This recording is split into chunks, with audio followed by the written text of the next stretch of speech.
Hello there, staff. Coming to you with an update on this Tuesday afternoon. Mostly reminders, but maybe just a few small new items to think about as we head through the rest of the week. Hopefully by the end of the week, we'll have some more updates for you on some big things like graduation and things like that as we continue to work through that.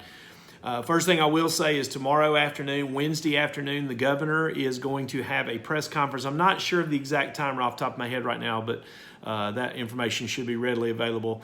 We'll be watching that to see if we're going to be moving into phase 2. And if we're moving into phase 2, that could have some effect on what we're allowed to do as far as the graduation ceremony is concerned and what the parameters of that phase 2 are. So that's just a little bit of a political update. You may want to be paying attention, tuning into that press conference, or at least looking right after it's over at what the results of that press conference are. Again, that's tomorrow, Wednesday afternoon. Governor Cooper will have his next big update. All right. Do want to remind everybody that next Monday is Memorial Day, and I did tell the students, parents, that Memorial Day will be a holiday on Monday. You can kind of decide how you want to handle the rest of the week. You may just want to drop work for the whole week on Tuesdays and Wednesdays, or however you want to do that. But just gauge it at this point. Just make sure Memorial Day that you don't drop work on Memorial Day. Let them have that day off. All right. Grading, just continue. These are mostly reminders for grading.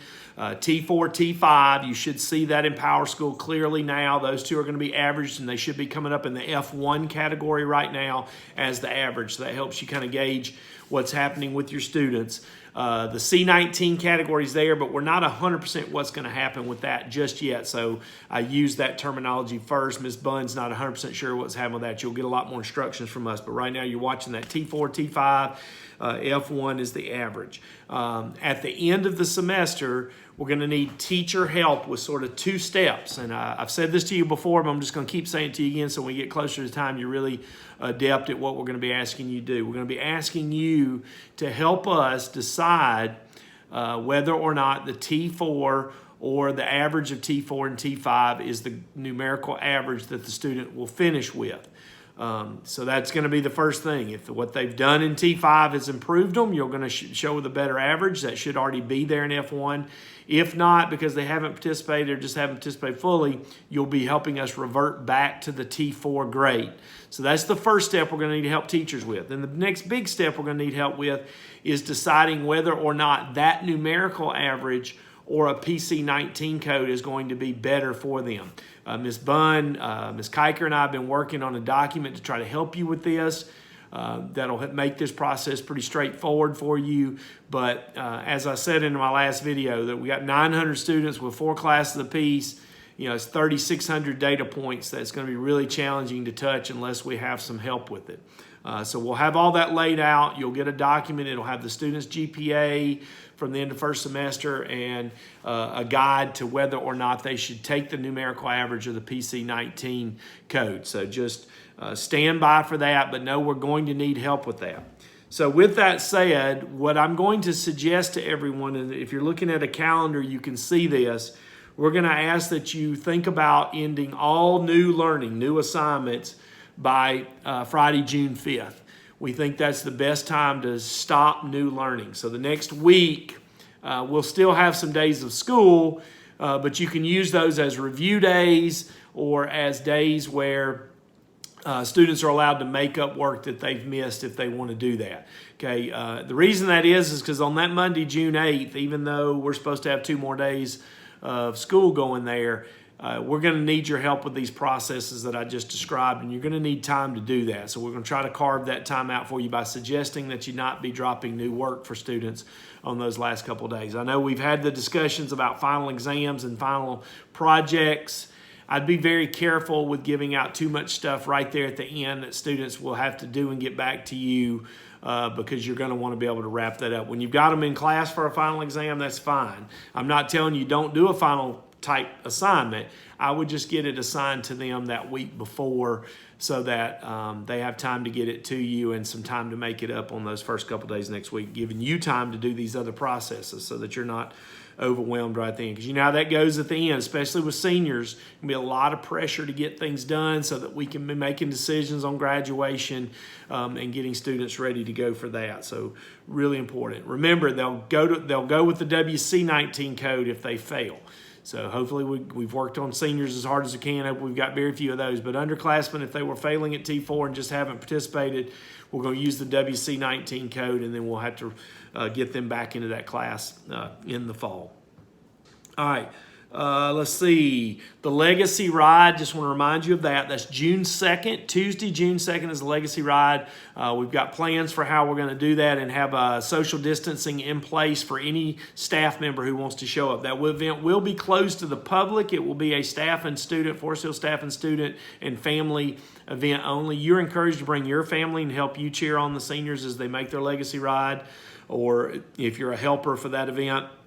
And students will be encouraged to bring their families through in the car that they're in.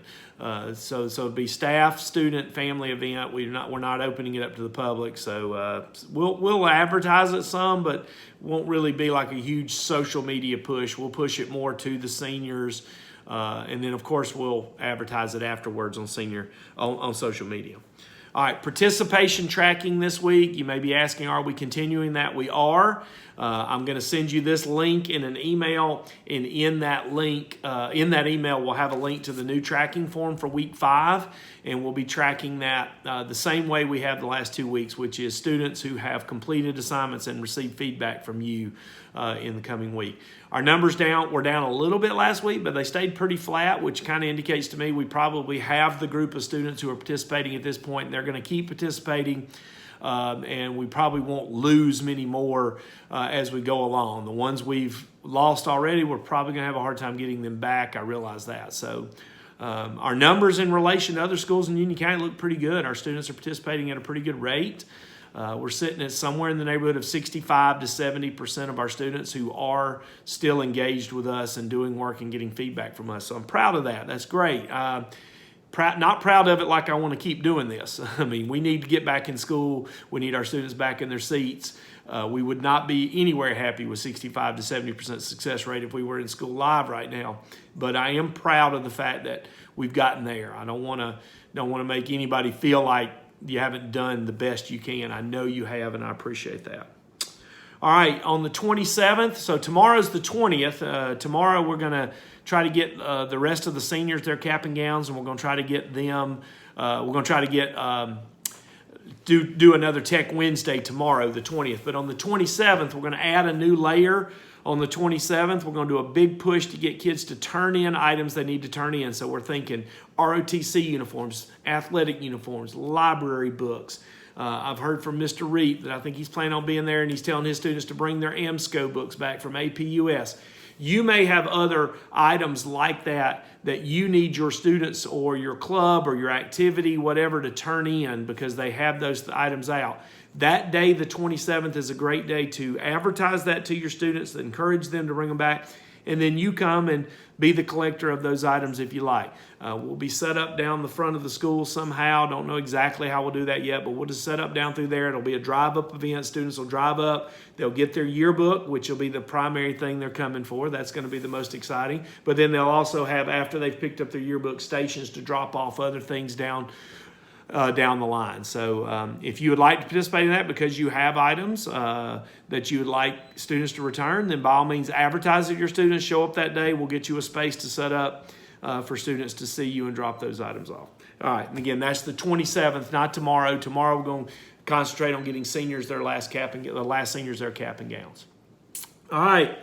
Again, not a ton of new information, mostly just reminders, but I did want to make sure you got a good view of the Corona beard and see how that thing's coming in, and just say how much I continue to appreciate all the work you're doing in these really challenging times. And just to let you know, I'm here for you. If you need anything, I'm just a phone call away. Have a great day.